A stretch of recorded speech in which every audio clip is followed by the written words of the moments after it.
Okay.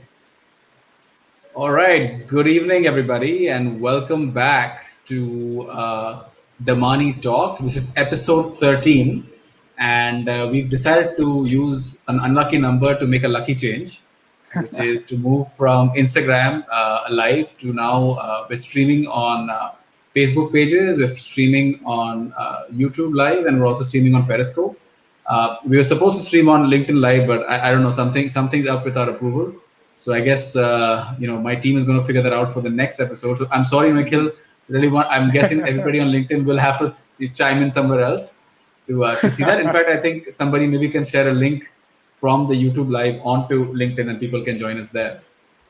But that being said, Mikhil, I'm so glad, guys. I'm so glad to have now a third-time entrepreneur on the show, and who's actually, so last week we had a person who went from having a company that was listed to having a company that was acquired to having a company that he has now just started. And now we're going to have somebody who had a company that was acquired. Then they had a company that raised a ton of money and just, by the way, did an M&A with a larger player, and then joined a listed company, which was his family company, and now is doing something startup wise in there. So guys, as you can see, there's a lot of diversity that happens on the Money Talks. So Mikhil, welcome on the show. Thank you so much. I'm so glad you could make it. Oh, appreciate it. Thank you so much for the invite and always a pleasure chatting.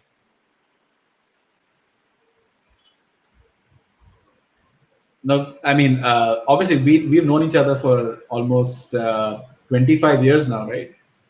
Yeah, Uh, I think yeah, pretty much, my entire life, I would say, right? Like roughly I'm 31 odd years old. I think pretty much since I was small, I think I know of your existence and we've been interacting.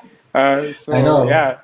And every time I see you, make me feel old because I'm like, shit. I actually knew him when he was this tall. But I'm so proud of your journey. Quite honestly, I think considering all the challenges and everything that you've been through, to today have a company, obviously a family heirloom, you could call it, and what you've done with it, right? And obviously where you took it, what you're doing with it, and we'll talk about all of this. But I'm so glad to have you here. I could not have been prouder. I could not have ever thought of a better moment than to invite you and actually be able to broadcast our conversation to multiple platforms, right? And I'm so glad we're doing that today. Awesome. I mean, it's all because of, I've got, obviously you've been super helpful through the years. We've been obviously constantly catching up, being in the same sector, of course, and having people like you and of course many, many other people guiding me through, so many different years. It makes this path obviously much more easier than it can be for, a lot of people. And the fun part is, and as we'll realize during today's conversation, you've taught me a lot, and some of your learnings, which are in my notebook, have made it to our other founders, and they've found a lot of value in it. And hopefully, anyone who's listening in, you guys can, if you're on Facebook or on YouTube, you guys can go ahead and put your comments. We'll come over here, and I'll be able to ask questions of Mikhil. But Mikhil, without further ado, why don't we get started? The Money Talks, as you know, is just a casual show. Some people call it a coffee with Karan of the VC industry. I'm nothing like Karan, as you would know, but I think it's the format of the show is basically what we want to understand: why you do what you do, what are you doing now, all the challenges you faced, and obviously impart some of that gyan, some of that knowledge to the entrepreneurs that are starting out today, because you're obviously at least 3 stations ahead of them at this point, right? And a lot of your learnings will help them build their companies as they come along. So, Mikhil, should we start? I think there's a lot of questions, and I know there's a lot of questions that are going to come in during the show. So, are Let's we, do are we it. ready? Oh Cool. yeah. So, Mikhil, you're a second generation entrepreneur. Yes, I That's am. I think dad was self-made, was an entrepreneur himself. Very, very. I mean, my dad, obviously, our dads knew each other, and you started your professional journey. You graduated from Carnegie Mellon. Correct. And then after that, you joined a company that many, at least who are early in the VC ecosystem would have heard of, called Coupon Dunia. Correct. So, and you come from a traditional Marwadi household. Yeah. You had a family business, a listed company, right? Yes. And yet you went on to become an entrepreneur. You did coupondunia.com. Can you tell me a little bit about what was Coupon Dunia? What was your role and how you got the job? Oh yeah, I mean, it was very, very, very unique in many ways, right? So I actually, when I was doing my master's in CMU, and I think, I credit CMU quite a lot just because of the, kind of people that I met over there. People were just incredibly inspiring. Like if I had to just put it in, simple words, all of them wanted to like clearly be something in life, and it's really a testament to the fact, right now, obviously it's been 10 years since I graduated now almost, and almost all my roommates, right? Imagine this, all my roommates, and I've had like roughly around five roommates and five people that I lived with across my roughly 18 months there.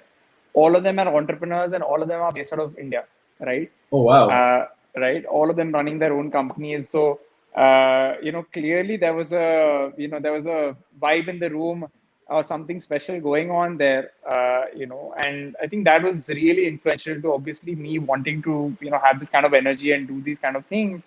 Uh, and I had a very clear plan, right? I want to graduate. I want to come back to India immediately. So I actually came back to India with like zero work experience at all in India, in the US.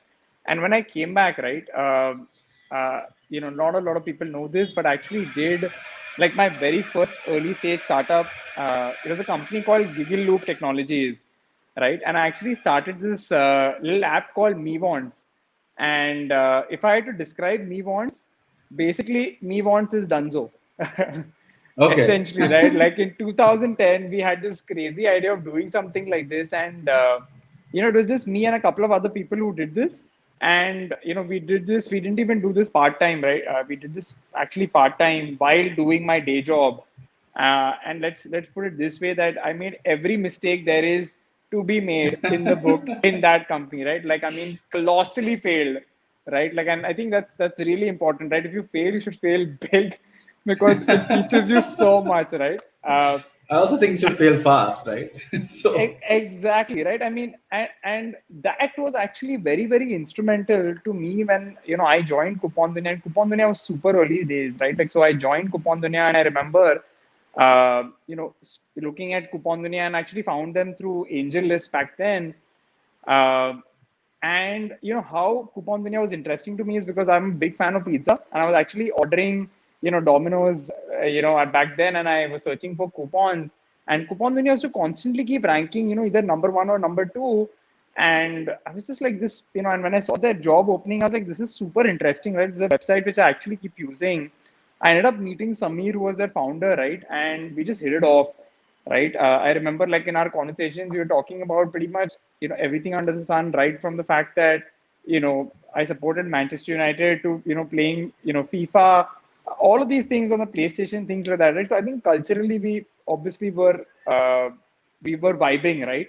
And that was super critical. And one of the big things which I learned from Samir, obviously I learned a lot, right? And I think a couple of things I highly credit him for is one is, I think he had this magic power, and like most successful founders have few magical strengths, right?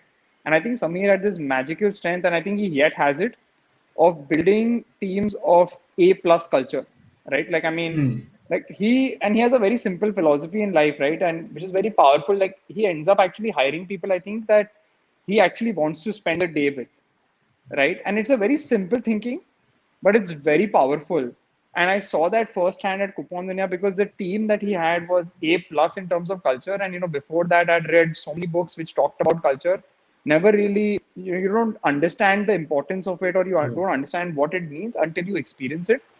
So that was obviously one big thing. And I think the second thing was by default, which I recommend to a lot of people now, is that, participate in an early stage company, join some founder that you think is sensible, because it's in a way, a lower risk way to kind of make every mistake in the book without it really, True. with the blast radius being limited, right? Like all of the pressure in a way was on Samir. Like I was there goofing around, trying to do everything under the sun, and really pushing, to make things happen in a particular way, where because I knew in a way I have adult supervision, right? So Makes sense. Yeah, I like the way super you said it. powerful. Adult supervision. Yeah. Yeah. I mean, I remember my first mentor, and somebody has to credit for a lot of what I am today. I think you always said is culture is what's happening when you're not looking, True. right?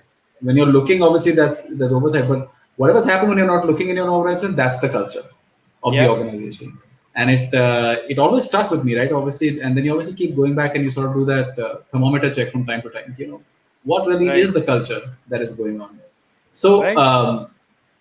so what was the kind of maybe in a couple of sentences, what was the kind of culture at Coupon Dunia that Sami promoted?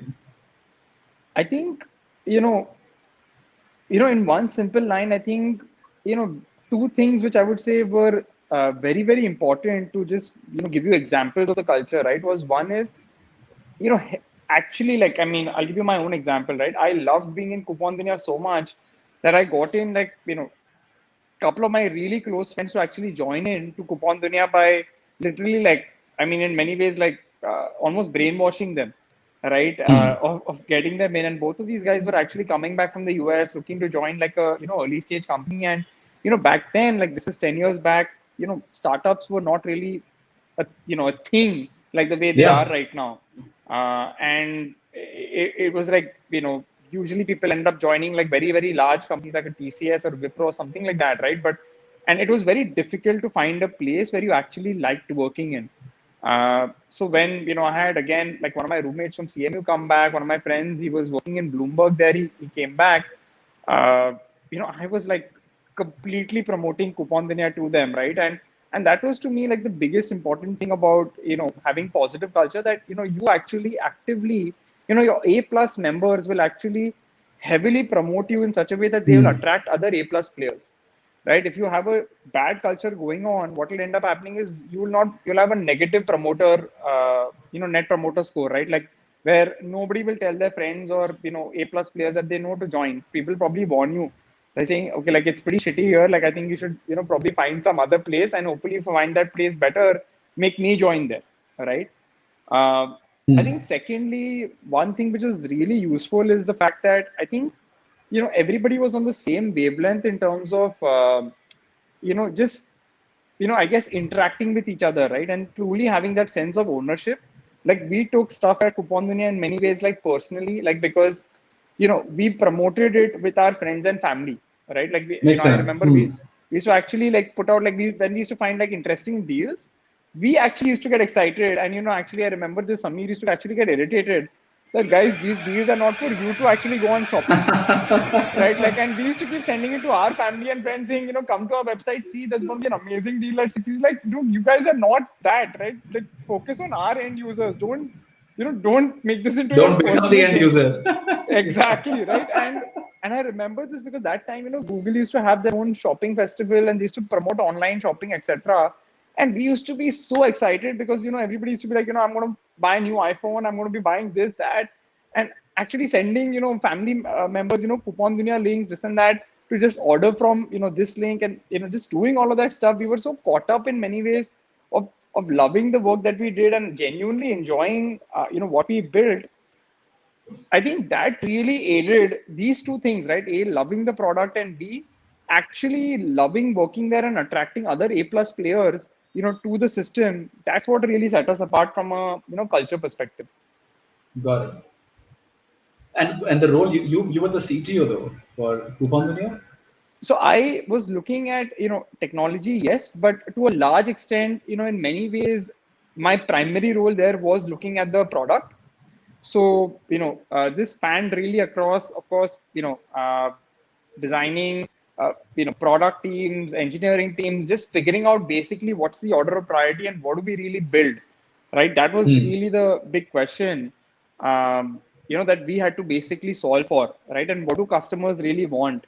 So we spent a lot of our time over there, as an example, actually focusing on, external customers and actually talking to them and talking to our power users and figuring out, what's really the most important thing for them, right? And you can imagine with a site like Coupon Dunia, there are certain fanatic users. We had a few inside our own office, but there are certain really power users who use these websites because, anything in India to do with saving money, you're going to attract a certain kind of user base, right?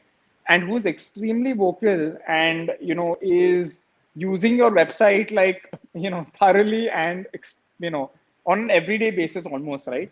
Our job really was that, on a 20, the top 20%, top 10% of the users, we kept daily, almost like on a monthly basis, kept interacting with them to try and understand how can we make, the product better for them.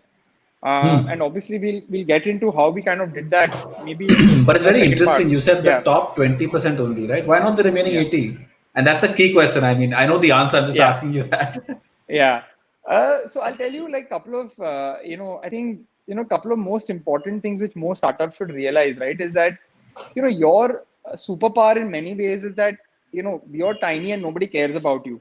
And I know that sounds super negative, but it's actually one of the most positive things you have going for yourself because you can do really anything and nobody cares, right? Yeah. But that's really powerful because what happens is that you have to just build something where you attract the first 100 customers or you attract the first 10 customers, right? And the goal should be that you have a positive net promoter score. And what I mean by that in simple words is that they should go out and be like, this is amazing, and tell their friends and family that this is really amazing, right? True. So if you are basically doing these kind of things, right, what ends up happening in this situation is that uh, basically that what's working and what's not, right?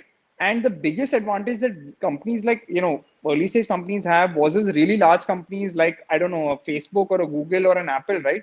They have millions of customers, right? So in that True. case, the biggest problem statement is that you can't really talk to all of them, right? And you can't even talk to 20% of them, right? Because 20% of them is a very, very large number. But when you're a startup, actually the 20% of them is a very tiny number. And if you actually spend enough time during, the month, and as every good product manager should, if you spend that time talking to your customers, it's actually a highly scalable number to do. And if you interact with them, right, you will hear pearls of wisdom coming out of their mouth, and it will help you make a better product and design for their life cycle, right? Which is what you should be doing in the first place when you're building a product. It's sort of like the law of diffusion, right? The law of diffusion of innovation, if you've heard of that. It's a Yeah. bell curve which says that the first 16% is going to attract the 64% and forget about the last 16. They're never gonna get attracted in the first place. And I Oh think yeah. I it's mean, along the same lines. yeah, yeah. See, I mean, every product, right? It's many ways. Most products are polarizing, right? All good products are polarizing. Like certain set of people will be like, this is not a product for me, and certain people will be like, this is the product for me, right? And you want to have that kind of product. You don't Yeah. want to You have a want that to product be which, there. Yeah, yeah, absolutely. you don't want to be like, just you don't want to be blah for everybody, right? Because if Yeah. you're blah for everybody, then you really don't end up being like you don't end up attracting power users basically, right?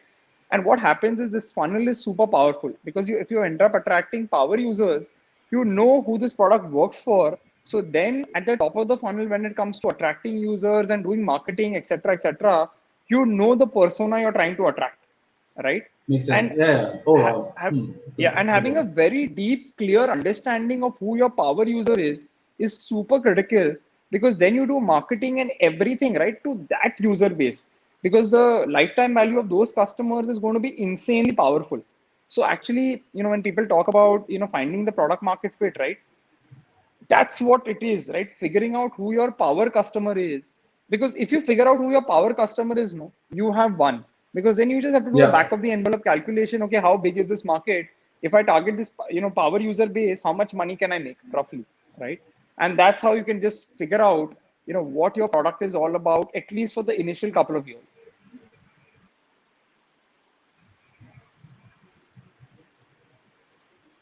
I mean, you said something so profound so easily, right? That figured out who your power user is, or your base case user profile, right? And all you have to do then, I mean, that's the key, I think, towards a seed or an early stage round, as that you need to figure that out. And once you've got that, right, all you got to figure out is how many of such people exist in the open population, Correct. right? And that's when your TAM is pretty much figured out, Exactly. and then it's pretty easy. Okay, for this TAM to be achieved, I need to what's my SAM and so on, right? Yep.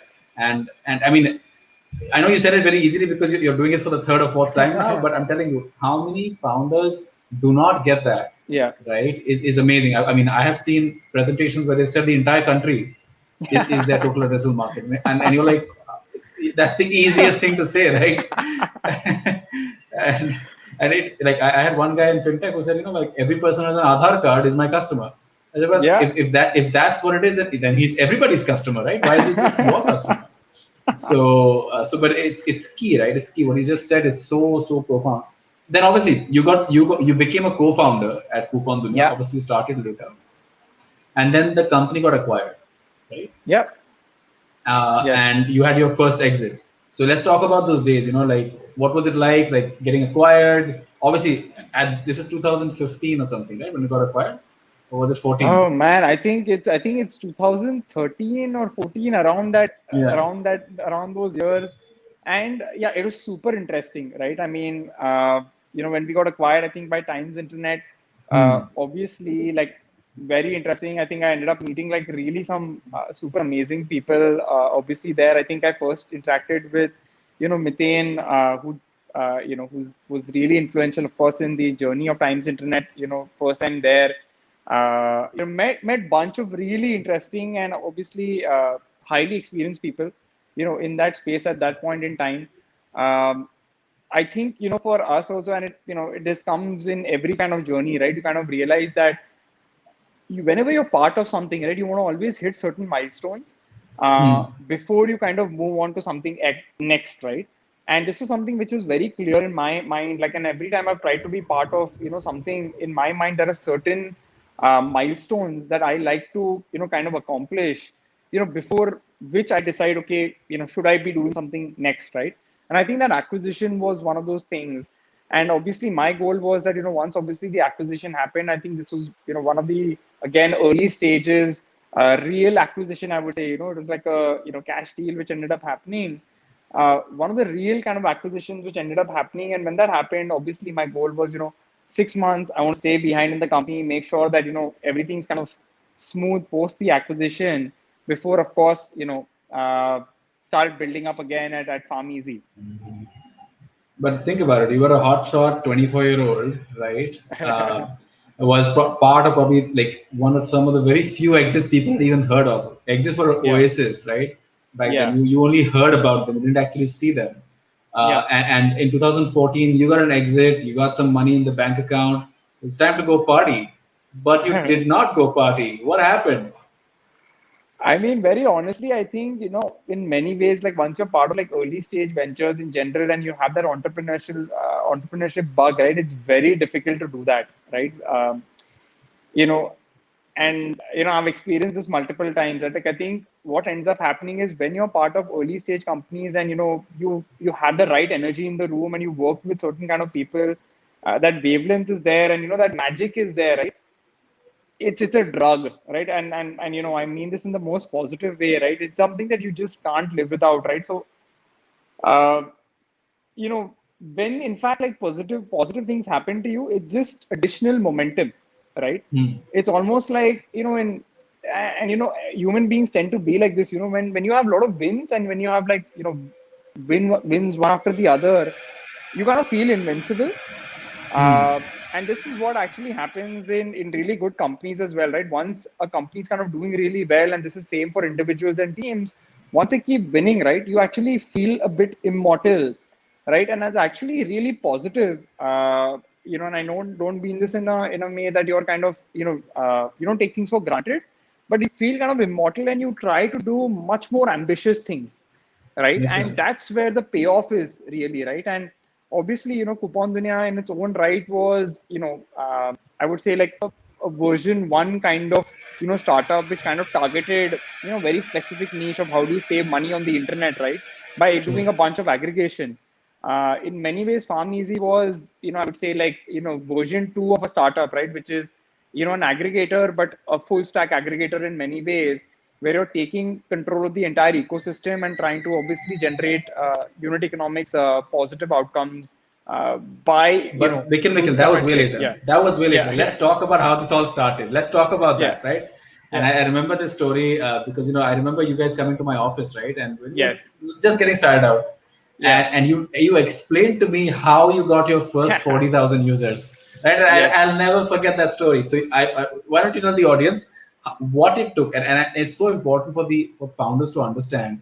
They don't have to make an entire airplane to get Hmm. customers, right? Sometimes just the cockpit will do, right? So maybe you could talk about that.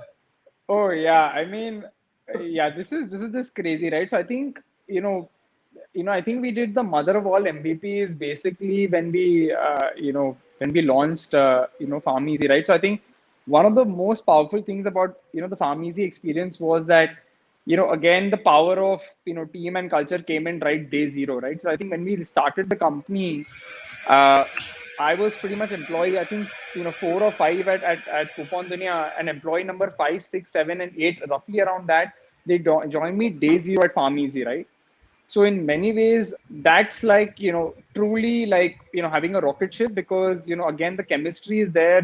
It's almost like you're working in the same company on a different project in many ways, right? So the speed is just insane.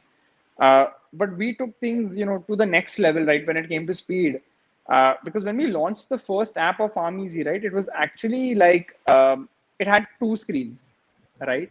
And this is the most craziest thing ever. Literally, the first screen basically said that order your medicines and get 20% discount. It had a big ass button for photos, right? And believe it or not, actually the reason why we had a button to take photos, right, of the prescription was because initially when we started speaking to users, everybody just told us that a, we can't read what's written in the prescription, and b, to be honest, we were also very very lazy because if we had to actually build like a proper e-commerce website, obviously it's going to require gathering what all medicines exist, creating a database, Correct, having correct. pictures, doing all of that stuff, right? And we were like, let's just launch this for now, right? We literally had first page said 20% discount, big ass button to take a photo of your prescription. All the user could take is one photo. On the next page, the user could simply give us their phone number, no name, no address, nothing, right? Yep. This was the screens basically, right? And this was, by the way, connected on in the backend to an Excel sheet, right? And this was a Google sheet basically, which was shared, which was shared basically with a bunch of, with my other co-founders basically, who used to actually go physically, like whenever we used to get orders, right? He used to call up the customer, take their address, confirm their order, go actually to a physical store, right, which was a medicine store, pick up the medicines, actually himself go and deliver the medicines, to the customer, right? This is what Wow. we did. And in terms of actually, quote unquote, marketing or acquiring customers, one of the big, I think, boons and curses of Farm Easy was the fact that we could not do any online ads, right? We can't do ads saying Yep. we're selling drugs. So we True. literally had to be like, how do we, That'd be a great build this? ad, but I guess we should not be used. Exactly. Exactly, right? So, I mean, we literally, what we did. So basically, we were 10 people in the company, right? I think, four of us or five of us were in the engineering team, and the remaining five or six people we hired as interns from an MBA college in Bombay, right? And it wasn't some super fancy college, right? Just some normal college. And I remember like crazy time, but we literally paid them by the way 5,000 rupees a month in terms of internship because that's what we can afford. And we Yeah, just makes get sense. people who are motivated. And all we told them is, see, everybody has 200 people in their phone, right? In terms of contacts, broadcast. And luckily back then WhatsApp didn't have any restrictions on broadcast. Literally take this message and broadcast it to everybody. So in this way we made sure roughly 1500 to 2000 people know that something like Farm Easy exists, right? And fortunately, like most of the, I mean, everybody was in Bombay, right? So by default 2000 people roughly in Bombay knew Farm Easy exists, right? And we started getting organic orders, right? And we started getting orders like by people basically, literally we started getting firstly one or two orders a day, right? And then we went into the second or third week where we started doing roughly anywhere between 10 to 20 orders a day. And that's when we kind of felt, this is real, right? Because when you get like one or two orders a day, you're thinking, maybe there's some auntie who's, just being like, okay, fine, I'll do it, right? But when you start Yeah. getting that momentum and you start seeing 20, 30 orders, right? You start feeling, hey, like this is real, right? There is something there. Uh, and that's when we kind of started digging into the orders and started realizing, because by the way, this is when you're literally selling drugs online, number one. Number Yep. two, everybody that we know, and including some of us internally, are thinking that who's going to be buying medicines online, right? When you have like a fever or something, you just go down and pick up the medicines. Like, is this real, right? And what we came to know, again, looking at the initial set of orders, is that who's ordering? People who have diabetes, high blood pressure. These are the kind of people who are ordering, people who have like, who have cough, who have, fever, etc., they're not ordering. Hmm. This made us realize that, there's a very, very clear user base that we must focus on and target. And obviously, retrospectively, now it makes total sense that obviously, if somebody has a fever, etc., they're just going to take the medicines from down. But what is True. cool is you start realizing that if you have like a chronic illness, which is unfortunately going to be there for you for the rest of your life, something like a subscription product, which gives you medicines which are much, much more affordable in a recurring manner seamlessly, is actually the magic formula, right? And again, all was, it was all with the power of those two screens and the power of WhatsApp marketing, right? That was what is all about.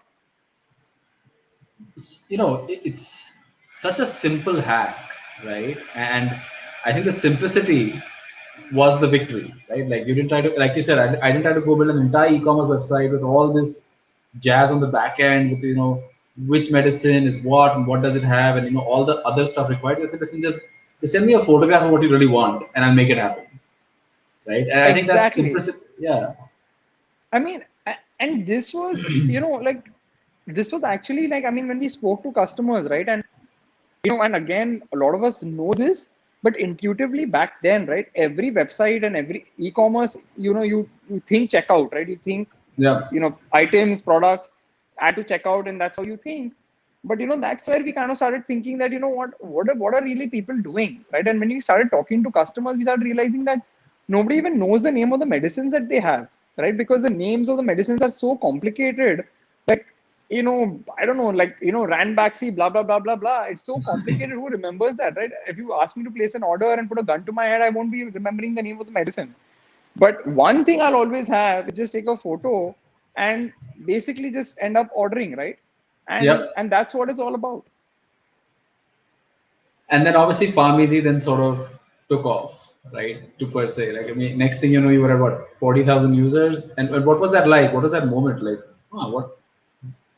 Yeah, it was surreal, right? I mean, I would say like in many ways, in Farm Easy, like, I mean, you know, uh, we are loved, we are loved by our users in many ways in the sense that, like, I mean, when we came, when we, came into the picture, and I remember those early days, right? We actually ended up partnering with many, many, uh, many sort of old age homes, and a lot of the people who are kind of giving away medicines from a charity perspective, they ended up partnering with us in many ways at that point in time, because for them this was a double victory, right? A, obviously it was super convenient, but B was the fact that it actually saved money, and with the limited money they have, of course, they can end up ordering more medicines.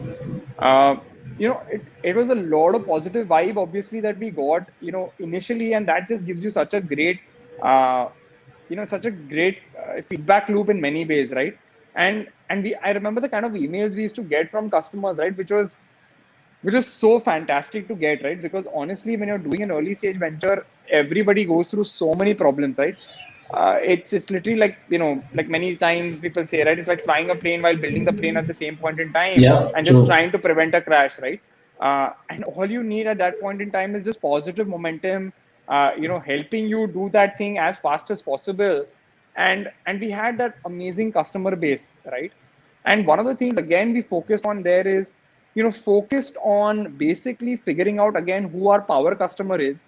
And one of the Hmm. things that we mandated over there, right, was again in our product team, we kind of were maniacal, like, and we took that a lot from, to be honest, Coupon Dunya, right? Where here, in fact, like the profile of the user was so obvious, right? It was very, very clear that the user base is somebody who has a chronic disease, right? Now we need to figure out what's the life cycle, right? And basically we had three questions that we had to figure out when we were talking to users, right? Question number one is, what are they doing, in terms of their life cycle before they're Hmm. ordering on Farmeasy, right? And usually the answer used to be, okay, I used to be maybe ordering offline, or I get the prescription from the doctor. The second thing is, when you get the prescription, right, what do you exactly do next, right? So Yep. the answer used to be, I used to, end up ordering from, offline. I used to give it to my son to order, or when you go into the Farmeasy app, right, what's exactly the workflow you use, right? Like, how is it that you're ordering, right? Are you using repeat orders, or are you, taking a photograph every single time? And the third and most important thing we wanted to know is, what do you end up doing once you get the medicines, right? Like, how do you Hmm. end up remembering when to take the medicines, right? Like, as an example, once you get the medicines, you have to take them multiple times a day, multiple times a week, True. whatever. How do you remember all of that? How do you do a refill? Like, what's your entire life cycle management? And I Um, believe you did all of this in person. yes. So one of the most important things, which That's you've which done so many things. I have to remind you that this is a very important point. So yeah, yeah. No, I mean, see, I mean, honestly, as a founder, I think this is so critical, right? I mean, again, when you have limited users, you have to go and meet them, right? Because if you meet them, I mean, let's put it this way, right? This is the only point in time you can actually do that, right? Once the company becomes like, I don't know, $1 billion company, unfortunately, uh, the statistical significance of meeting customers one by one may not be as great, right? But Makes when there sense. are Yeah. limited set of customers, that's where you're going to get insights which are so powerful to take you to that next stage. And when we went and did that, right, like we basically established a very simple matrix inside the company, which was in pharmacy as a product, either we are going to dive deeper, which is solve the middle part of that use case, which is what are you exactly doing while you're using the pharmacy app, or whenever we decide that we've actually gone deep enough, that's where we go to wide, right? Which is like, what do we do, what does that person do before or after using pharmacy, right? So as an example, the before stuff was usually doctor prescriptions, etc., which of course Got it. today you see pharmacy is solved. And obviously the stuff which comes after is the reminders. Again, you'll see all of this stuff already built out at pharmacy. But the number one thing that we kind of focused on before we kind of went wider in the product was solving for what do you exactly do at the point in time when you're on the pharmacy app, right? Which is Makes going sense. deeper into the use case. So let me ask you the $1 billion question. How were you getting medicines at 20% off? Wow. So this is where really the magic really comes in, right? Like, I think great companies, right, they come in with many kind of, I would say, unfair advantages, right? And one of the big reasons actually we were able to make, and pharmacy is super powerful, right? And is a special company, right? Is because we had fantastic vertical integration right from day zero, right? So we actually partnered with one of the largest pharma distribution companies back then, to make sure right from day zero, right, uh, we have great vertical integration kind of set in. So in fact, like Hmm. at pharmacy, like a lot of people just see the consumer facing app, etc. Actually the reality is the consumer facing app is just 10 to 15% of the work from a technology standpoint that we did. The real work actually that we did at pharmacy, right, was actually all in the back end, which was obviously one super critical thing that we solved for, was that how can we digitize the entire workflow for ordering medicines from a shop or a pharmacist to the distributor, right? And usually one of the biggest problems, by the way, back then in the distribution space was that when people are placing orders, right, which are the offline pharmacies, the medicine used to get delivered to them, right, in 3 to 5 days, right, which was like crazy amounts, right? And they used to have Yep. hardly any inventory, as you can imagine. But with pharmacy, we actually made that into 3 hours, right? And this is because we actually had tech integration where we knew live what inventory is there at the retail stores, right? And that was actually integrated live into the ordering system of the distributor, right? And Oh in wow. order to in order to do all of this, by the way, and this is a legacy industry, right? We had to partner with people who were actually thinking about the future and wanting to be in the future by doing all of this tech integration. Because remember back then, we are an early stage startup, who's probably like 5% or lesser than that of their revenue. So you really have to have that vision in your mind that a, you believe these guys are going to be something special, and b, you think that this is the future. And a lot of the work that we did, obviously behind the scenes, was figuring out who are the right partnerships to have from a distribution perspective, from a retail perspective, who are open to adopting these technologies. Because only through that, right, could we bring about that amazing vertical integration, where we had specific distributors that we partnered with, specific retailers that we partnered with, so Makes that we were sense. able to place bulk orders to get those economies of scale going. And then it became massive, right? All of a sudden, you raised 600,000 from six angels in 2015. And then you raised a $5 million Series A. And then Yeah. obviously PharmEasy kept raising money. Recently, they merged with is it 1NG? No, they merged to become it is 1NG, right? To become a unicorn now. Yes, I so recently, yes, I think that's I don't know whether that's official, so I don't know whether I can I, say I, that. I, I, and actually I read it, so I believe I read that. So I'm also saying something that I officially know, Yes. but I think somewhere in between, all this money started coming in, right? Yeah. And obviously things start changing. Yes. What was it like? Now you went from a CTO that was sort of fighting it out there, you versus the world and your small team, and now you've got all this money flowing in, Yeah. right? And you're now thinking, I can't go out and meet customers anymore. What's that change that happens when you get someone like a Bessemer or someone on your, like, what do they bring that maybe wasn't there earlier? Do they bring something different? Is there a different flavor?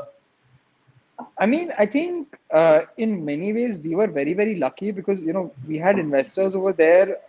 And I keep saying this, right? Like we were very lucky where we had investors who had kind of a bit of a hands-off approach in many ways, where they knew that they actually focused on. And I remember our board meetings used to be very simple, right? They used to actually be focused on actually the top 10 top 10 problems that we are seeing from our customer support basically, Hmm. right? Like just highlight them.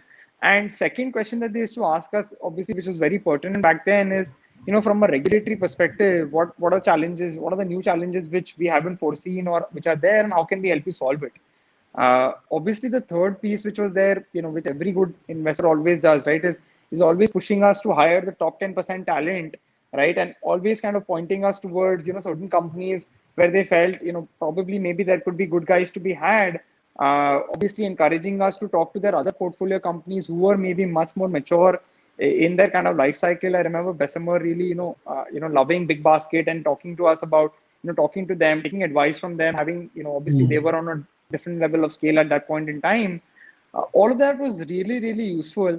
I think, the biggest change which ends up happening, as an entrepreneur back then is that, suddenly, I think, the breadth of the things that you're doing increases, right? Because I Hmm. remember, back then, we started building our own logistics arms. We started building our own logistics tech. The reason for that was essentially like, we were so obsessed with user experience and making sure that, in the end of the day, the customer was ours, right? And I remember one of the very, very pertinent conversations we used to have is, what's our monthly retention rate, right? In terms of customers, because it was very simple that a customer cannot be leaving pharmacy, right? Because I mean, the reality is that if there's a customer with high blood pressure or unfortunately cancer or something like that, right? The only reason why they end up leaving you is because you end up doing something wrong, right? Like you end up giving True. them a bad user experience. Unfortunately, they yet have the disease that they have to face and obviously take care of. So we were really maniacally focused on the fact of high retention of customers because, again, one of our investors, very, very sharp person, used to keep telling us that, guys, you need to have like 100% retention. Like Yeah. your customer, if they leave you, that means, you're clearly the problem, right? Because they clearly Makes have the sense. Yeah. problem. Uh, so we were The need really is too focused high on to switch, right? And there's a high switchover cost, at least in their mind, right? They're comfortable with e- someone.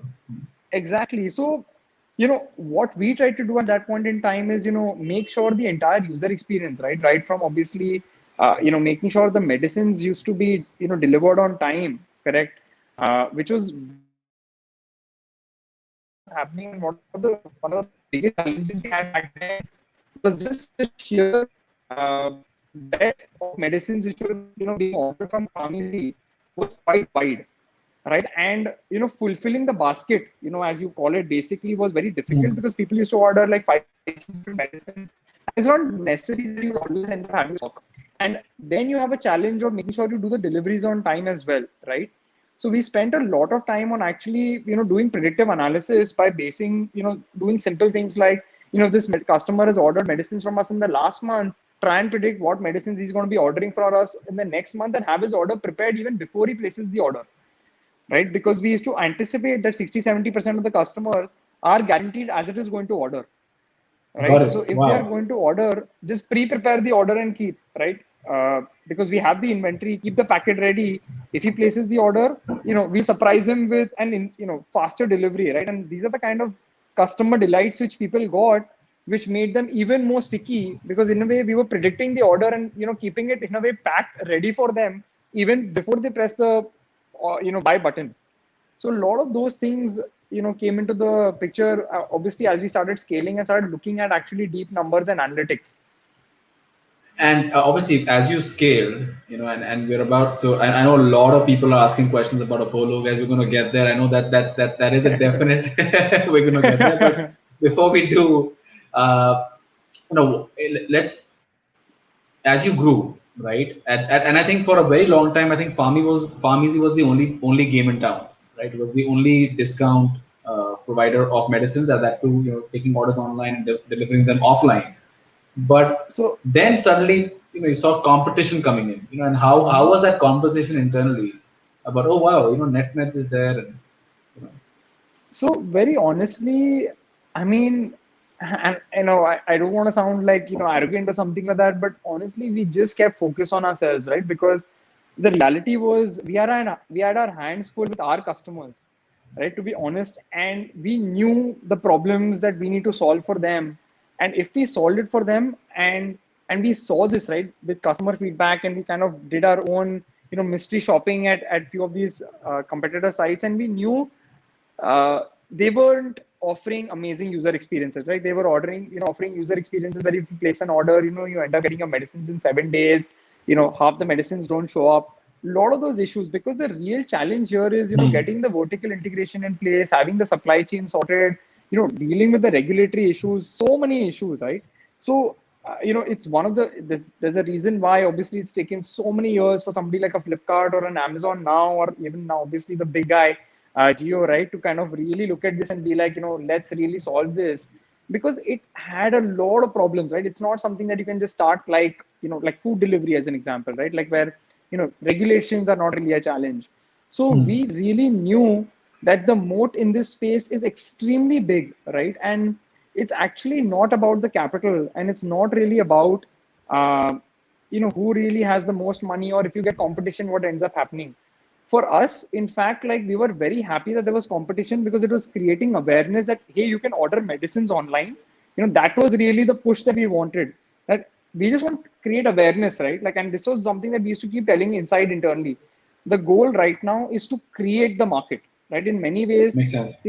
Pharmeasy was not a company, as an example, which had an existing market, right? Like the existing market was completely offline. Like online medicines, was not prominent and is not prominent across the world.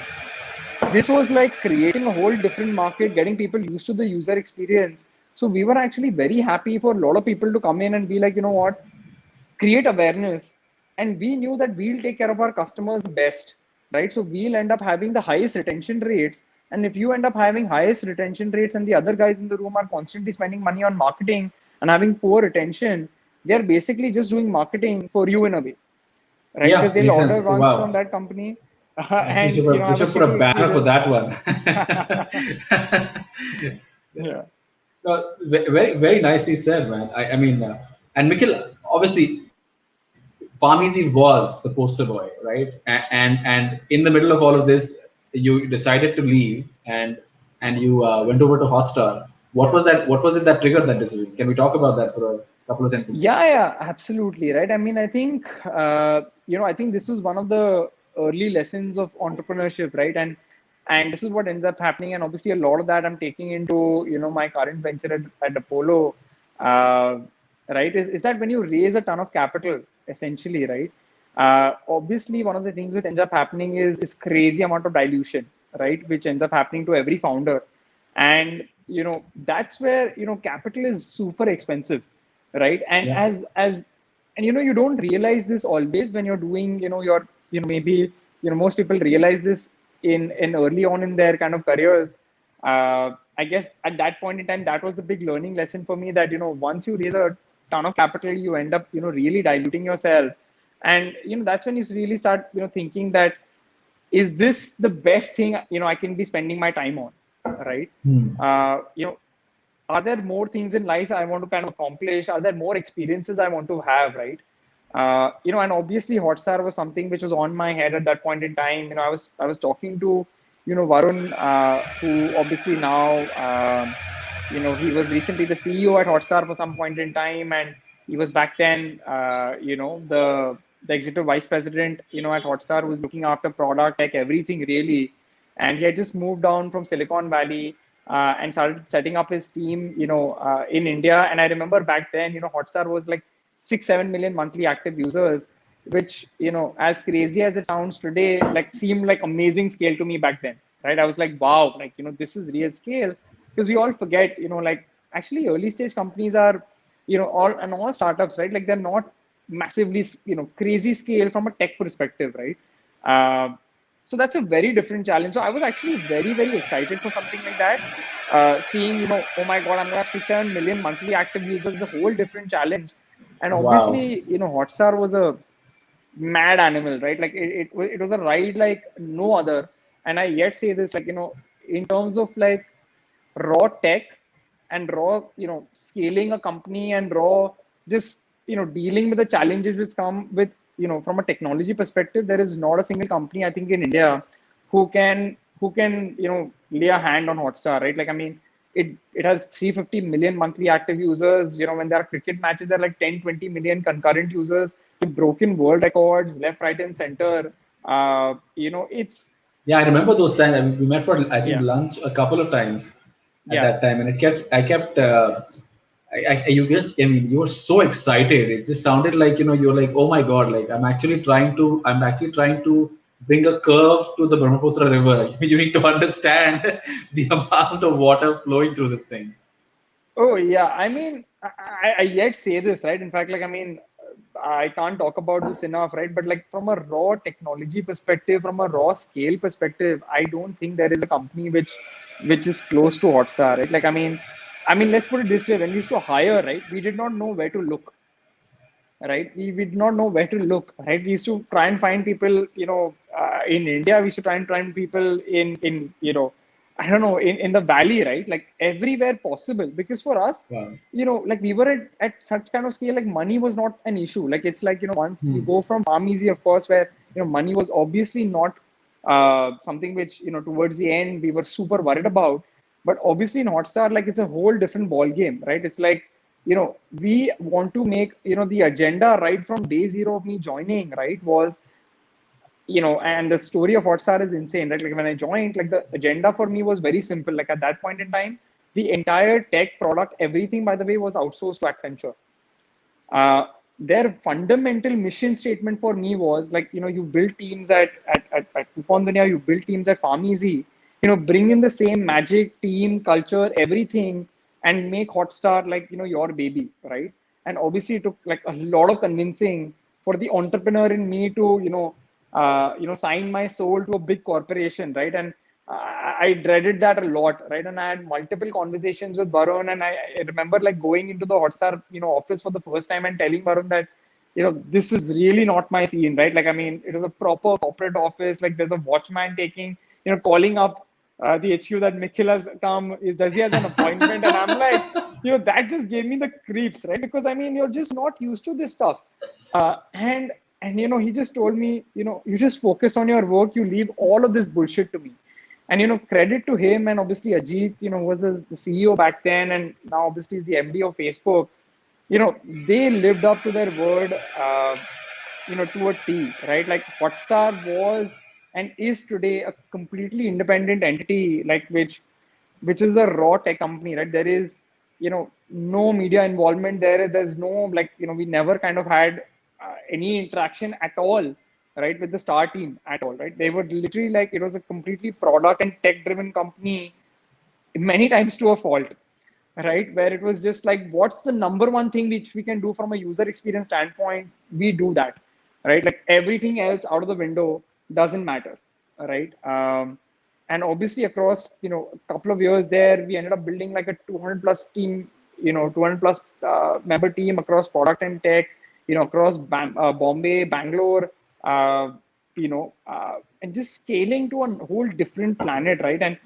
And the best thing there was that I got to create my A plus team, right? Like, and like as an example, I got like amazing, like, With obviously you didn't have budget as a constraint, right? Obviously. oh no, like absolutely not, right? I mean that was why it was so exciting, right? I mean, you're scaling like to a whole different planet. That budget is not an issue.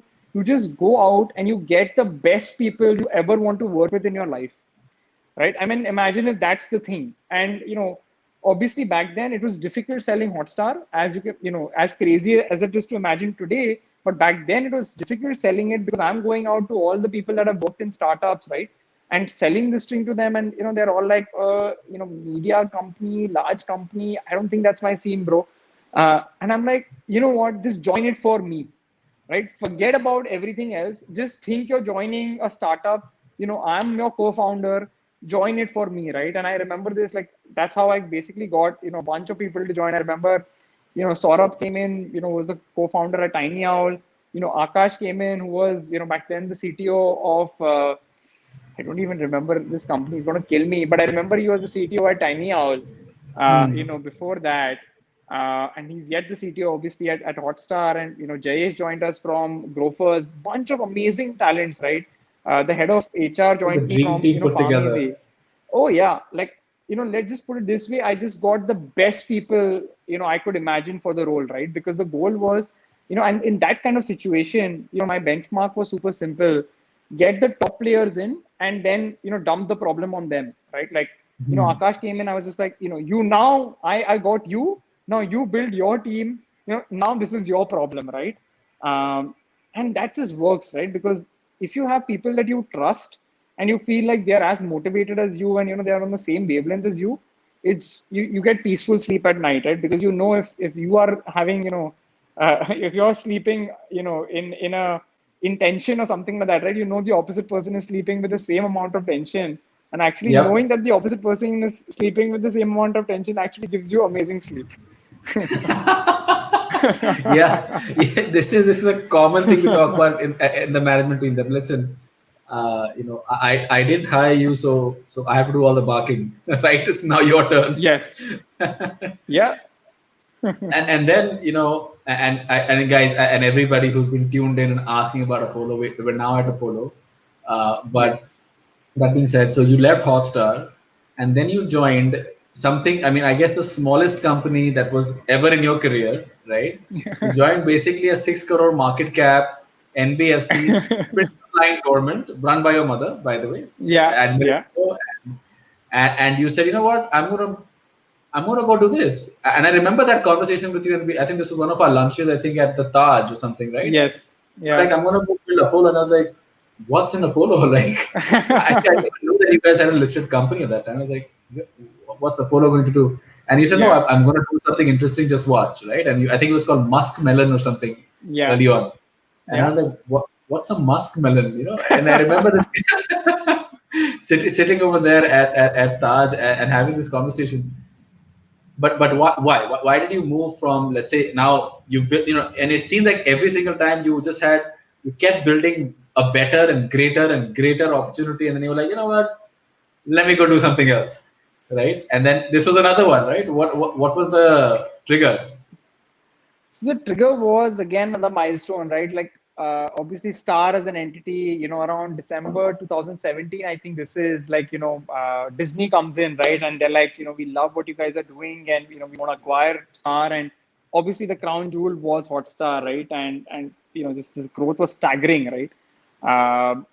And that's where obviously my entrepreneurial itch was starting to come in, where I felt like I've taken this boat to a nice kind of ending, right, where Disney comes in, right, literally the Mickey Mouse guy comes in and says that come and join the kingdom, right? And that's when I'm like, okay, now I know, like, my beautiful company and the beautiful product that we have is in safe hands. But I want to be an entrepreneur. I think that's where I kept saying this, right? Like, it's very, very difficult to let go of this, right? No matter where you are, if you've been an entrepreneur, you'll really have that itch that I want to do my own thing. And that's where this itch started coming up. And Apollo Finvest, of course, is an amalgamation of all of my different experiences in many ways, right? I think when I was at Farm Easy, as an example, I noticed one of the biggest problems we had was our pharmacies, right? Like, used to have a lot of trouble getting working capital loans from traditional lenders, even though they were like highly profitable companies, right? They used to make like 2-3 lakh rupees of profit per month, which by the way, insane from a from a local mom and pop pharmacy, Yeah. because usually before us they used to make like 25-30,000 rupees a month, right? So 10x profits, right? Like, so they should be getting access to 10-20 lakh rupees of working capital, but sorry, like, online revenue is not really counted by traditional lenders, so you won't have access to working capital. Then at Hotstar, right, which was again super interesting, we obviously earned a large chunk of our money through ads, right? And I had my eye on, obviously the demographic analysis of India, and I realized, something which was very, very crazy, where 90% of India didn't have access to formal credit, right? And to me, like, Hmm. and this is coming from a guy who has zero background in finance, right? And obviously, to a lot of people, they'll be like, "That's obvious, you doofus. That was the fact." But to me, I was like, "This seems crazy." Like, I mean, how is like 90% of India in informal credit, or there's like traditional lenders won't support them? And then the wheels started kind of going in my head of, how do you end up solving this problem, right? And what I actually started doing is, then, before I really formally decided to what to do in Apollo, I did a couple of things, right?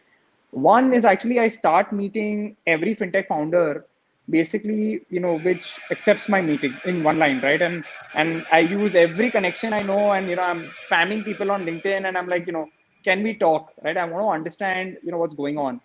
Uh, that's the number one thing. Second is, like you mentioned, right? We had an NBFC lying in the backyard, and I'm like, let's maybe with about $500,000 or so, let's start lending, right? And this is coming from a guy who knows nothing about lending, right? And obviously, I was but super fortunate that I had an infrastructure which was Apollo Finvest, and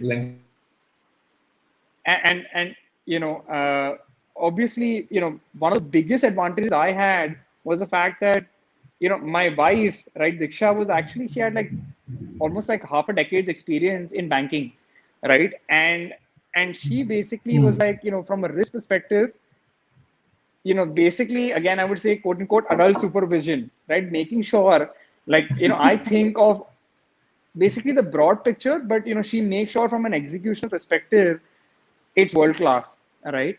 So, the first thing I really, and, we as a team wanted to do was figure out, how do you actually do digital lending, right? And the only way to do this is actually start doing it yourself.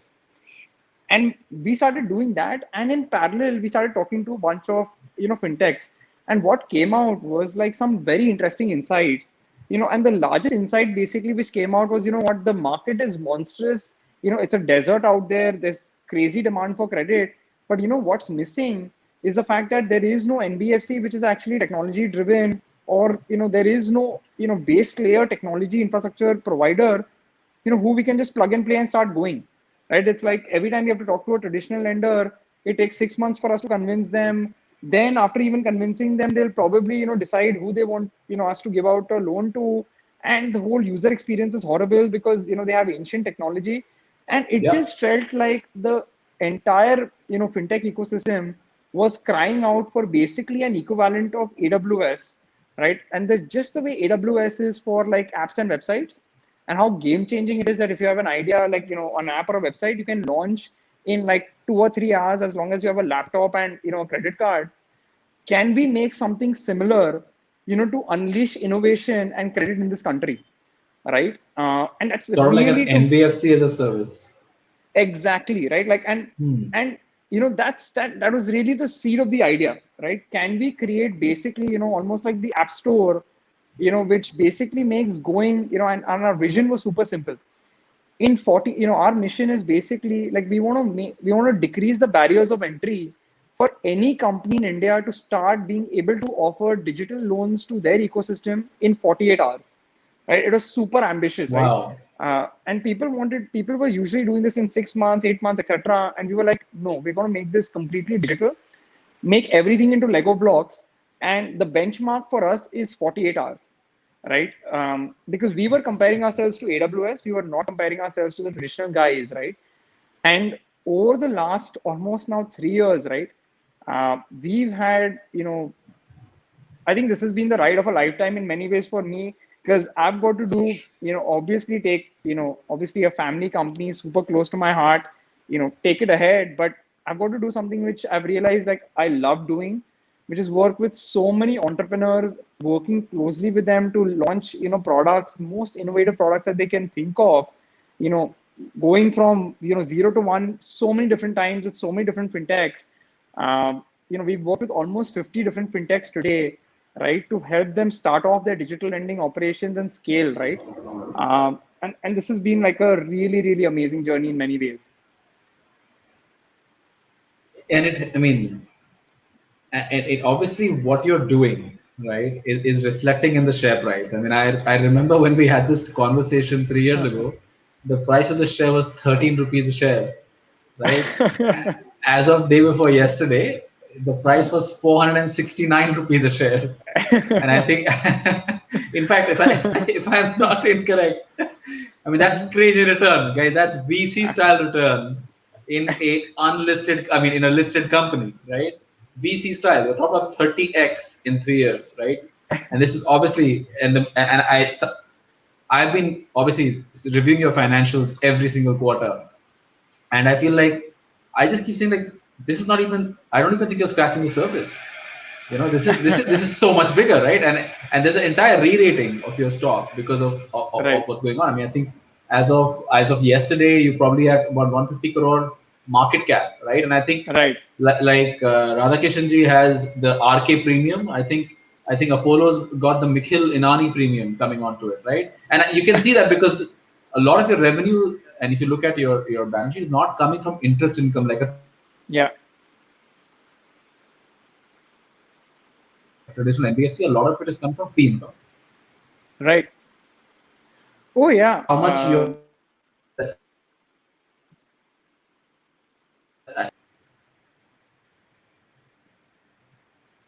to the point you earn more from fees than from interest.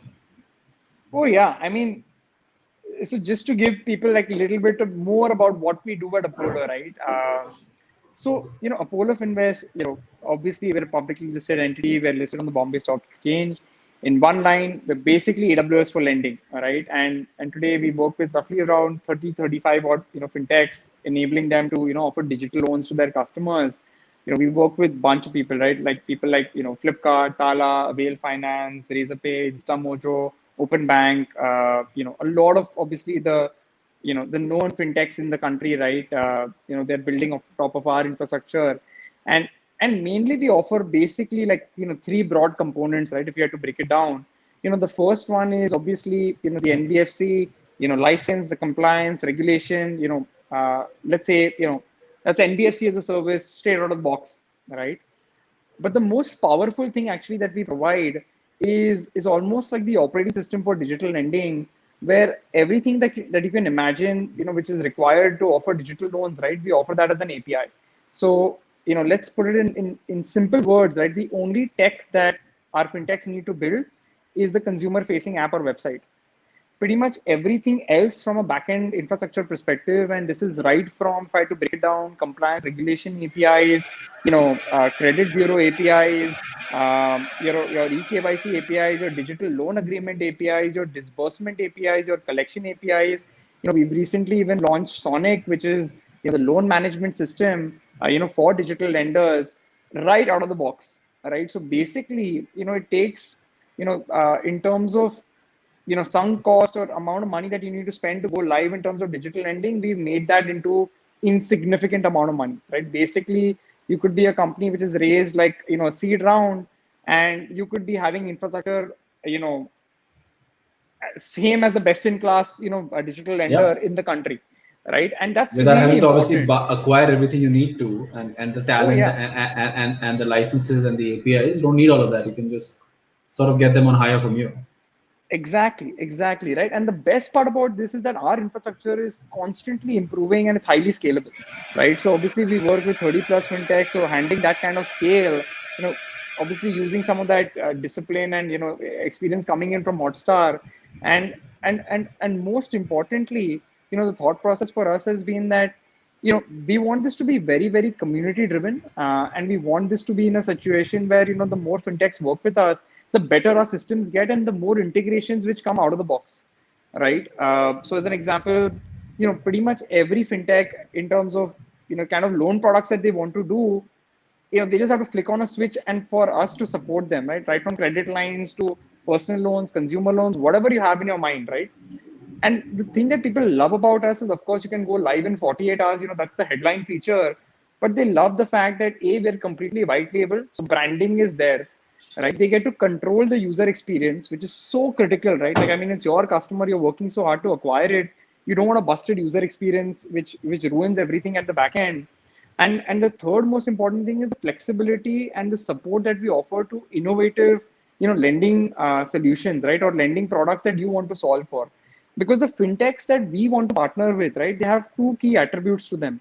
One is, they are basically fintechs which are trying to, lend to an audience which is excluded today from the traditional lenders, or, they are going after an audience with a product which is an innovative product which no traditional lender today offers, right?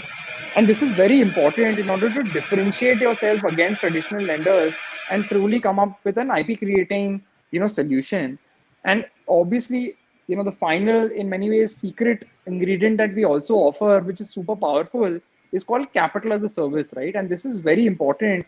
And I feel like, there needs to be, I would say almost 50 different companies like Apollo doing this.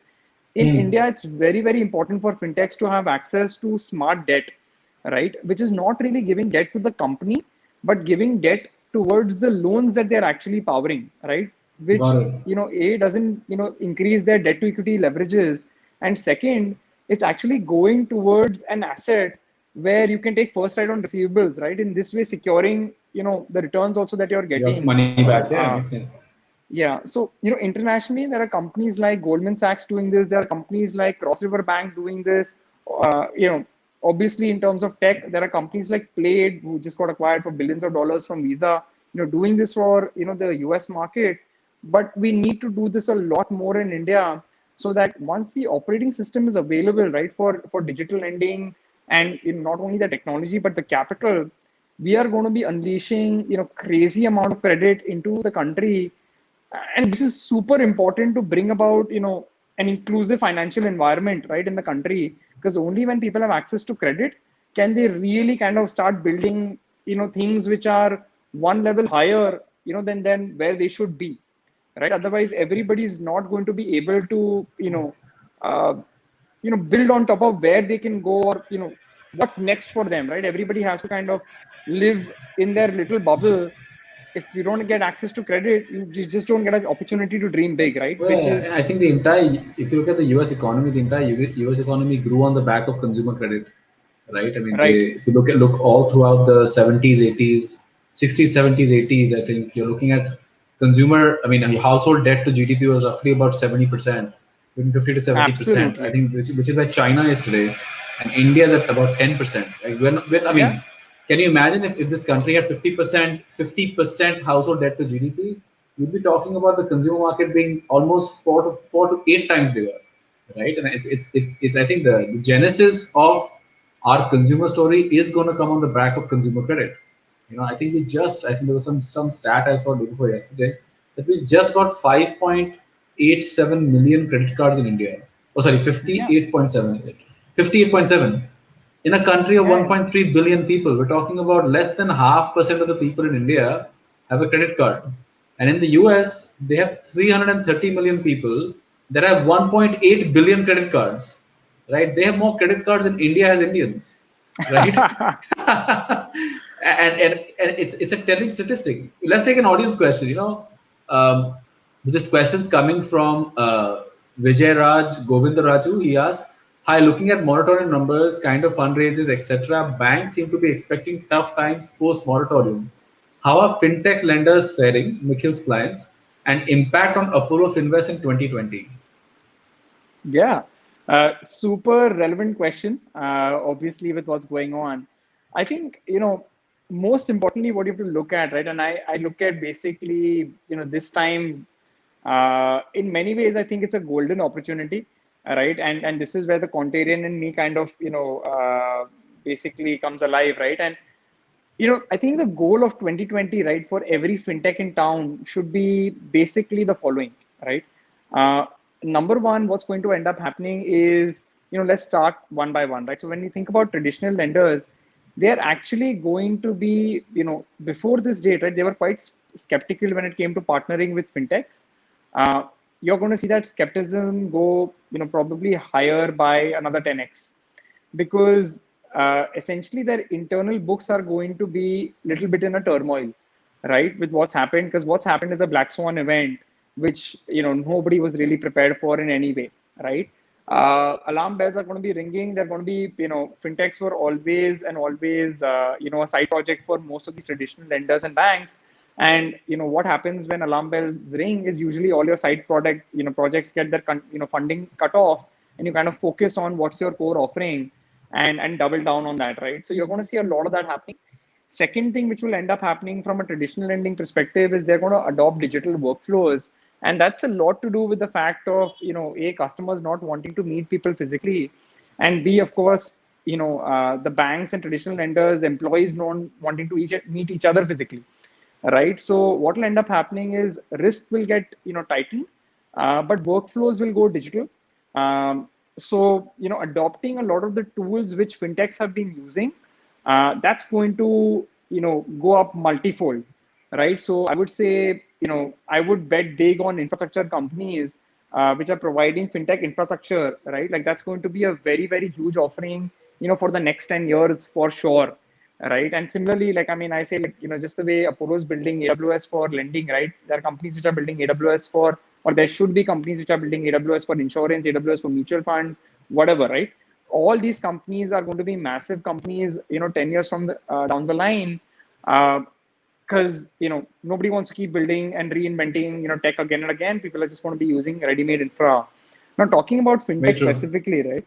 uh, Two things, right? So number one is, obviously, there's no hiding from it, right? Everybody's basically being beaten up, and bloodied to a pulp, right? Anybody saying anything else is lying, right? Or basically did not do any lending and is just about to start. So, I mean, the way to think about this really is that, uh, this is basically a time to, basically just survive, right? In one line, you have to survive this time, because the advantage which is going to happen, right, is about, in my prediction, I feel like 30-35% of the fintechs today are probably not going to survive this, or Wow. probably It's die, a telling right? number. Yeah, Wow. it is significant. 35%. It's a third of the market. Yeah, but the silver lining was always towards the end, so hold for that. uh, I think what's going to happen, right, is all of these companies, right, they're going to kind of cut off. And and this is really important, because in such tough situations, right, it kind of differentiates the real entrepreneurs or the founders from the guys who just jumped in the room because there was a lot of funding going on in the fintech space, and they just wanted to throw their hat in thinking entrepreneurship is easy, right? Now is where the tough guys get going. So you're going to see all of the non-believers, or the guys who just came in for the party quickly leave, and the real guys stay behind in the room, right? And when the real guys stay behind in the room, all they have to do is get to the other side, because when you get to the other side, what you're going to end up seeing is a much much more clear picture of who is actually in the market, and they're going to see exponential growth coming forward because of two reasons. One is obviously their competitors are mostly dead, and second is that traditional lenders have gone further into their shell in terms of lending, right? In many Because ways, the write-offs are leaving missing. all of the write-offs, all of this, crazy stuff which has happened, probably they're going to over-index maybe on, on secured loans in many ways, right? Um, so what's going to end up happening is they're going to leave customers on the table, which before were never really accessible for fintechs, right? Because they were already going to traditional guys, and these are like cream customers. What fintechs really now have to do, right, is create a platform which has high LTV, right? Which as an example, just can't be about lending, right? You just can't have a platform which says that, hey, I'm here just to do lending, right? You Makes need to sense. create a platform which really becomes a holistic part of the customer's life cycle. So I come to you for many many things, out of which one of them is lending, right? And in this way, you end up acquiring a customer which is a grade A customer, which you could never have gotten access to in a pre-COVID world. And the opportunity to do that is now, like immediately, like moratorium ends 31st, August, and we are seeing this already with, our partners. People are raring to go, and the smartest guys in the room know that the best time to enter market is when everybody's kind of running away, right? Yep, very true. And the This is and the Warren moment to Buffett. shine is now. Yeah, Warren Buffett. I mean, if everyone's selling, you should be buying, right? Yeah, no doubt. But how do you take that? Like, so you go from obviously an unlisted company, you go from like a coupon dunya to a farm easy. Yes, there are board meetings. Yes, there are structures. But it's relatively nice, and your failures aren't public, right? I mean, you may have a bad quarter here or there. Who gets to know about it? Maybe someone at BVP knows. Maybe someone at Orias knows. Someone at Times knows. And they, you may you may get into a heated conversation. But now everything you're doing is completely public. Mikhil, like Right. everybody knows what you're doing. Your numbers have to be published. One of the Yeah. things I keep noticing is that the exchange always keeps asking you, why is your stock price going up? Right? And you have to keep replying, no. Hey, I Yeah. don't know why it's going up, but it's going up. Right? How, what are the challenges? Like, and I'm talking for this more on the terms, people keep saying, oh, I'll list my company someday. Right? I'll do Yeah. IPO. Yeah. But obviously they don't probably know what IPO is, right? Right.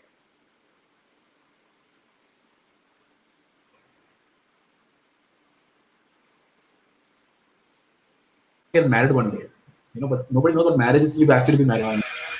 Yeah. Yeah, in that sense, what is the major differences of being a founder of let's say an unlisted company and a listed company? I just noticed we're 1 hour 20 minutes in, but way past our bedtime at this point.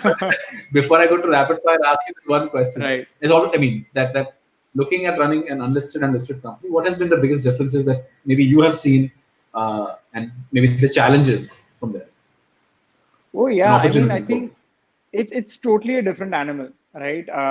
It's you know in many ways, like I there were there are lessons which I've taken out of every company that I've been a part of, right? And obviously, like a lot of the past lessons that I learned was in terms of obviously the kind of dilutions you face as a founder in a VC funded company, right? As an example, or the kind of burn rates which are there, right? And the focus is quite different, right? In those spaces where I think VC companies are pretty amazing when you're trying to create a whole new market, right? As an example, PharmEasy was a great example of that, right? We were creating a market, right? Uber is another great company, right? When it started, it was creating a market, right? A market like that didn't exist. There are a lot of these, I would say, first generation companies which are essentially creating a market for something which I think require VC capital because there's no other way to do it. And obviously the returns are proportionate. In many ways, like what we felt here and why we wanted to do a listed company was that we felt like this should have been already existing in many ways, and we felt like this is a market which is just under tapped, right? Like we didn't feel from day zero, as an example, and you can actually see this in our numbers. We were never a gross unit negative, as an example, company. I think even from the very first quarter that I sort of came in, right? Because for me, as an example, we did a lot of research and legwork, right? Almost like 6 or 8 months before, like kind of really thrusting ourselves into this to know that this is real. Like this is not some thing which maybe a flash in the pan, right? And when we kind of went into a public company, it was a very very conscious decision from that perspective, because obviously the one of the cons is the fact that you said, yeah, of course, all your failures are public, but one of the big benefits we've had, right, is the fact that we've kind of attracted the quality of the class of investors that we've attracted, right? Like today we have more than 2,000 odd shareholders, or maybe 4,000 shareholders, I don't know, but we have a lot of shareholders, right?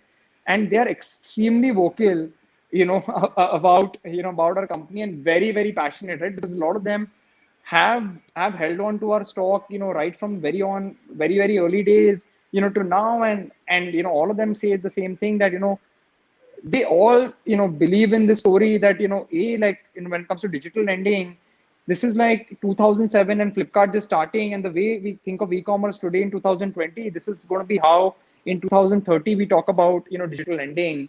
And second, a very fundamental thesis, right, is that every single company today which has access to any transactions, right, with their customers or with their merchants, right, is going to start offering financial services to them in one way or the other to They extract a have little to. bit, yeah, Yeah. to extract a little bit more of revenue, but most importantly, to double down on the relationship with their customer, right? And the data that they have access to, just make sure that this happens. So this is going to be a monster market, right? So all of these, by the way, investors that we have, the best thing about them and best thing about having a public company versus a private company is that here you have a lot of investors, and there in a private company you have two or three investors, right, or maybe four investors, four people trying to help you. Here you have like 2,000 people, probably at least 5% of them are extremely active, constantly asking you, can we do something to help, right? And it's so encouraging, right? Like, I mean, even when we have our AGMs and things like that, right, people come all the way from different parts of the country to meet you, and you end up meeting these special people, right, who who've heard of us from somewhere or the other. And now, of course, we have a lot of the fintech ecosystem founders and some of the VCs, really, right, who are who hold our stock, right, because they know that their own companies are our customers, right? And Using it, obviously yeah, they've makes sense. heard about experiences, right? So it really basically encourages us to end up having a very, very wide set of investor base, which is extremely encouraging, right? And to me, honestly, it doesn't really matter. Personally, I'm like the kind of guy which doesn't really care, like if I have a bad quarter, I have a good quarter. In fact, like many people tell me, like I don't even look at the numbers, honestly, right? Like a lot of people talk about revenue, a lot of people talk about profits, things like that. The only thing, honestly, I can tell you by heart, and the only KPI I look at in the company is the number of fintechs which are partnering with us, right? That's the only metric I bother with, right? Like everything else is consequential. As an example, I think last year, I think we ended up making some $1.5 million of profit or something like that, right? And like when people told me this, I actually couldn't believe it, right? Because the year before that, we made about a Wow. crore profit or something like that, and I Yeah, was yeah. like, oh, Numbers are crazy. yeah, like I was like, that's okay. And then next year, like because on a monthly basis, I'm not even looking at this stuff. Right? I'm just so busy in execution. And then, in the end of the year when we're about to publish our results, they were like, by the way, this is what's happened. And I'm like, double check all the numbers, right? Like this seems crazy. Like that's Uh, यहाँ का वहाँ तो नहीं हो गया. exactly, right? And like to me, and people keep asking, right, like where do you see this going? And I keep saying that, this is nothing. This is nothing. Like, I mean, there's not even $1 billion fintech anymore, right? Like we're not even close. This is like day zero, right? And all companies in the fintech space who, by the way, think they've made it, right? You haven't, right? There's a 10-year battle left, right?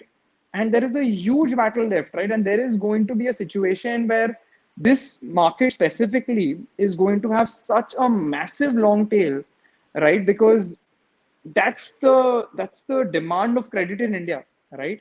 And this has to be solved digitally because it cannot be done by branches because that's a negative unit economics model. Every company, right? You're thinking about Ola, Uber, Amazon, Apple, Google. Everybody, by the way, is thinking and has a fintech plan. No doubt about it, right? It would not surprise me, a lot of neobanks, etc., coming up. I very, very strongly feel like, you know, companies, pretty certain companies are so well positioned. Like, just to give you certain examples, right?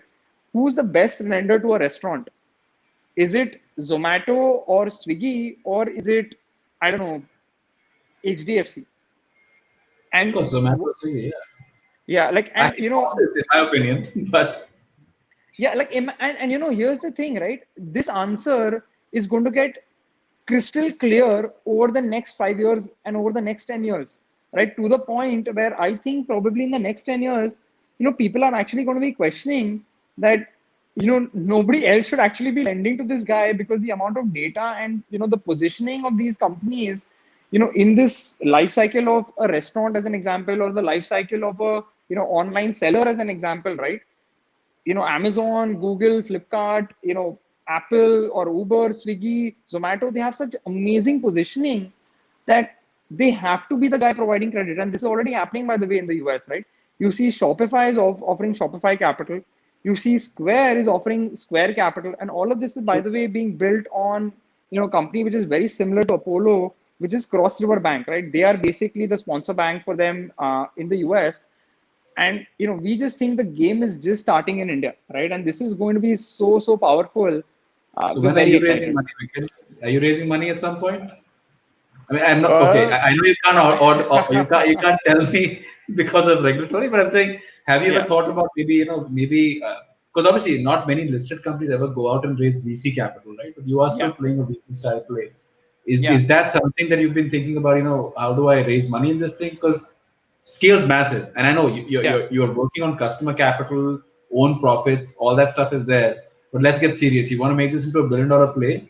It'll take a long time to build that over profits, right? Or am I wrong? I mean, obviously not wrong. I think I think being so I've been been doing this for the last 10 years now, right? And this company is very special because it's something where obviously past companies I've put a lot of time and effort into this, but this company is really special because I'm not only putting time and effort, but I'm putting in many ways the legacy of my family on the line, and in many ways I'm all in terms of capital, right? Like when people ask me tips for investment, I say I'm the wrong guy to ask. All my money is in Apollo, right? Like there isn't anything else I'm interested in in terms of talking about or doing. And a lot of people tell me this, that that's a really cool company, but I just have nothing else on my mind other than this. So to me, capital is obviously powerful, but it's really critical, in this company to raise capital from the right set of people, right? And you know, I want people in this journey who think like me, who talk like me, who believe in the vision that I'm talking about, right? Because that's what the game is here, right? Like, I mean, and it's a patient game, obviously. Like, just from a pure numbers perspective, our stocks have been growing crazy, etc.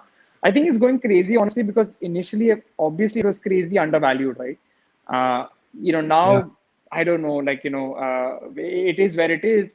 But I think long term perspective, obviously there is this, because of the market and how big it is going to be, right? Where I see like a crazy long tail over here. There is going to be a point in our journey where we look for external capital, and it will be a pivotal point because we'll be looking for the right partner who can come in and really kind of come in. It's a marriage, right? And this is a company, as an example. We almost hold like what, 70 to 75% stake in the company, right? So by far we're the majority, and it is all by design, right? We had multiple offers over the last 3 years, as you can imagine, that we would love to come in and get a piece of the cake, right? Because before this, in many ways it was a no brainer in terms of putting in money, right? Like, you knew this is going to, even if it, like, I mean, there are very few investments which I feel are very obvious to make.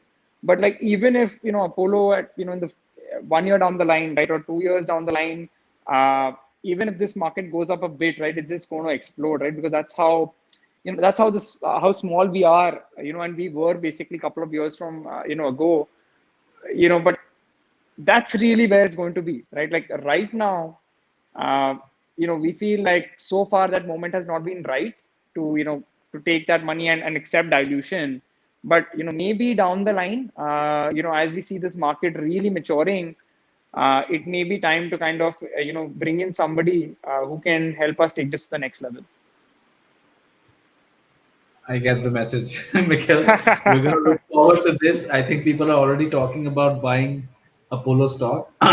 Again, guys, anybody buying Apollo stock, this was not investment advice. Please do your own research, talk to your broker, talk to your financial advisor before you guys make a decision.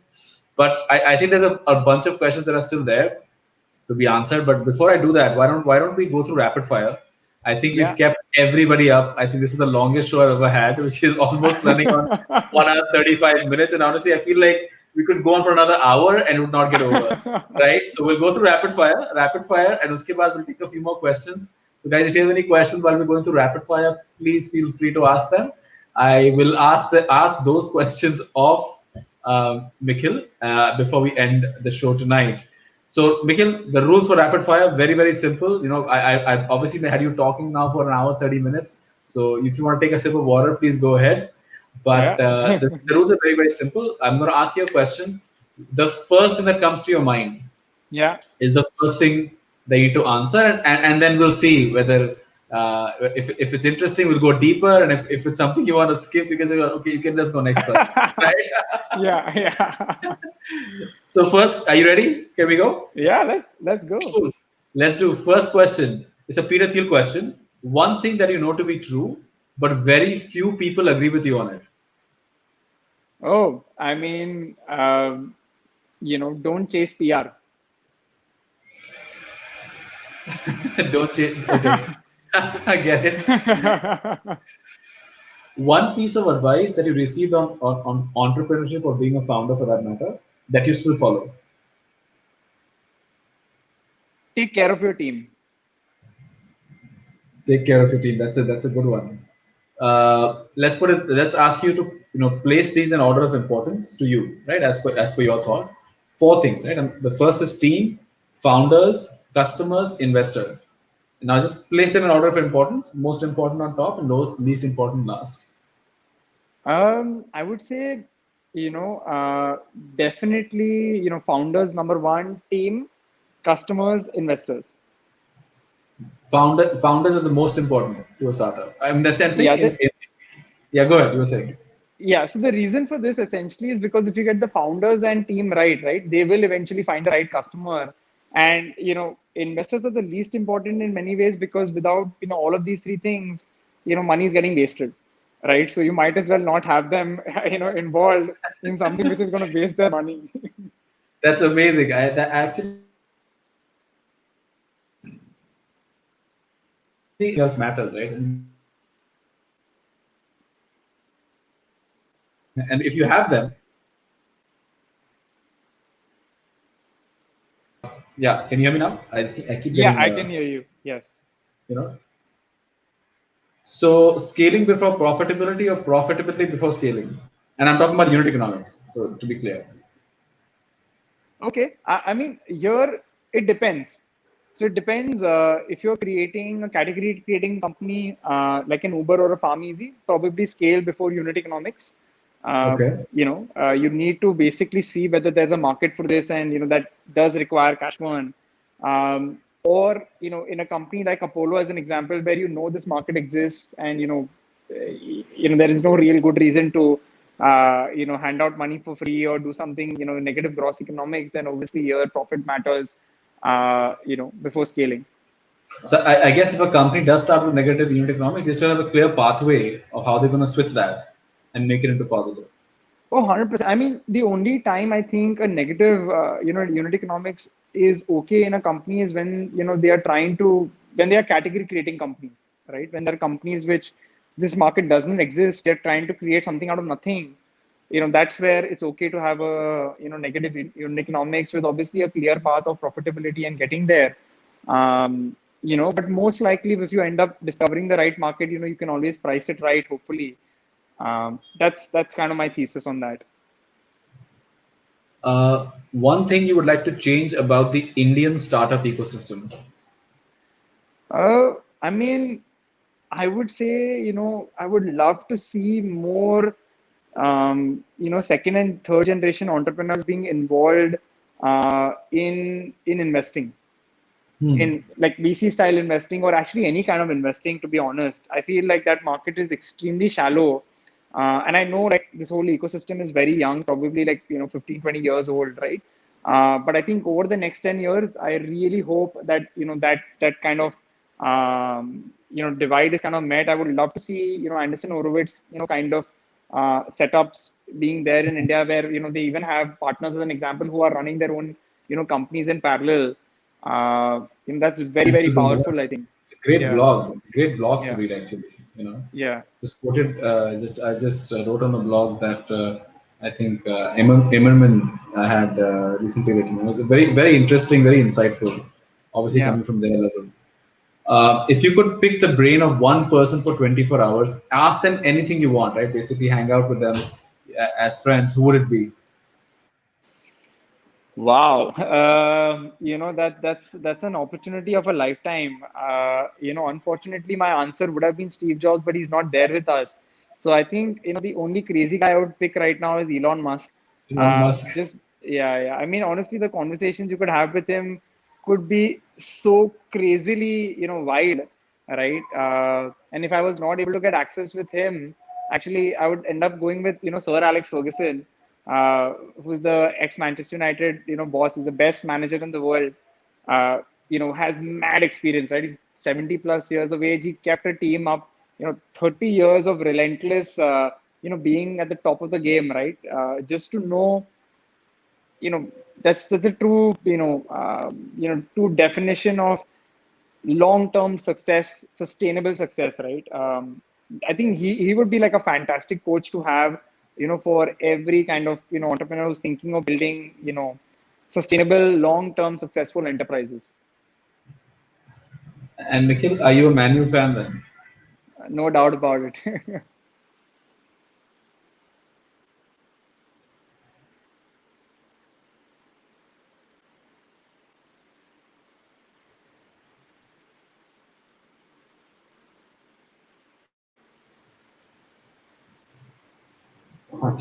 I'm sorry, I got cut off. You said you are a Manchester United fan, or you? No, of course I'm a huge Manchester United fan. Like I think I don't remember the last time I've not seen a United game. It seems like we attract a lot of Man U fans on our show. By the way, cool. I've got my second last question to you. Your biggest advice to founders about fundraising? Uh, Delay it as much as possible. And second one is raise funds when you don't need them. Wow, raise funds when you don't need them. I think that's a very key one, guys. And I think besides your startup, what is one thing, or besides Apollo in this manner, what is one thing you're obsessed with right now? Oh, I mean, I think, I'm just a very obsessive person when it comes to technology. And I'm actually obsessed with Apple, right? Very annoyingly so for a lot of the, friends, families around me. But actually, I think if there was ever an award given by Apple in terms of, the number of devices sold by any single individual customer as a salesman, right? I think I would be the best salesman that Apple would ever have. But yeah, I'm like super obsessed with technology in general, but like very, very obsessive about Apple, and just love so many things about that company, right? Like very, very inspirational. And I can talk about that company probably at least 50, 60%, of the amount I can talk about Apollo. Wow. Wow, we'll have to do another show for that one. So, so with that, Mikhil, we come to the end of our rapid fire round. You did extremely well, by the way. I don't have hampers for you, but I will buy some stock of Apollo tomorrow. uh, that being said, I think we'll take a couple of questions before we sign off. I think we've got a question from Vijay Raghavan Govindaraju. He said, "You seem to have built massive scale at Coupon Dunia, Farm Easy, Hotstar, etc. Where do you see Apollo Finvest 5 years from now?" Yeah, I mean, I think, we're going to continue on our mission, right? And our mission basically is that, we want to reduce the barriers of entry for every single company in the country today to start offering digital loans to their customers, right? And we want to enable it in 48 hours, right? And the roadmap essentially there is super simple. I feel like many companies, like I said in the past, right, are going to be on a trajectory of starting to offer their own financial services, to their either their own employee base like an Ola or an Uber, or they're going to end up offering it to their merchants like a Swiggy, Zomato, or a I don't know, like a Razor Pay as an example, right? I would our goal essentially is to make Apollo Finvest the operating system on top of which they are building. We are on a very, very good path. I feel extremely, privileged to be in this position with the team that I have, who's, put some magical things together over the first 3 years. But again, I think we're just scratching the surface. Ideally, I see the company like something very similar to AWS, where we'll have a very, very, very long tail. Ideally, I would love for us to be a platform which truly democratizes, credit to the point where I'm not just targeting digital companies and large funded companies, right? I would love it if I could, truly enable, credit entrepreneurship where, maybe there's some guy who's sitting in some remote part of India who sets up his own, in a way, credit offering or credit shop over there in that town, right? Where he knows the 100, 200 people in his town the best, right? And he could use the Apollo Finvest infra to start, offering digital loans there. That would be wow, right? Like, I mean, that gives me goosebumps if I am able to enable that. And that's the dream, right? And that's where we are going towards. Right now, we're just scratching the surface. Honestly, I'm doing the easy stuff.